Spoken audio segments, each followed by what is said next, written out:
Gnome-Napped at garage sale. So, last Saturday, my family decided to hold a garage sale. You know, just your typical clean out the attic and sell off the old junk kind of deal. My mom was in charge, which, in hindsight, should have been a red flag. She has this knack for turning any ordinary situation into a spectacle. Like that time she turned a simple bake sale into a full-blown cooking show, complete with commentary and taste tests. Anyway, the garage sale seemed normal at first. We had a bunch of old clothes, some dusty books, and a few pieces of furniture that had seen better days. But then, there was this one table that caught my eye. Mom had arranged a collection of garden gnomes on it. Now, these weren't our gnomes.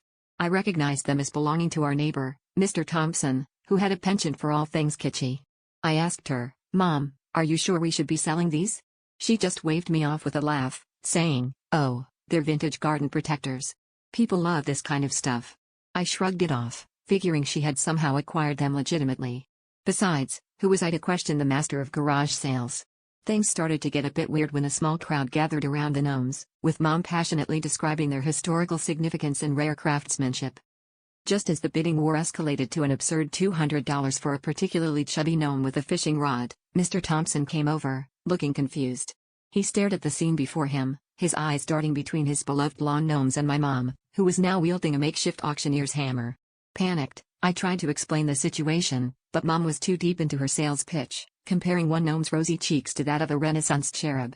Mr. Thompson, to his credit, didn't seem angry, just bewildered. He watched in silent amusement as his garden guardians were paraded around like rare artifacts. Finally, as the final gnome was sold for the bargain price of $250, my mom turned to Mr. Thompson with a satisfied grin. She handed him a wad of cash and said, "Congratulations. You just made quite the profit from your vintage collection." Mr. Thompson, still a bit dazed, pocketed the money with a chuckle, replying, "Well, I suppose I've just been gnome-napped." And with that, he wandered back to his house, leaving us all in stitches over the unexpected turn our simple garage sale had taken.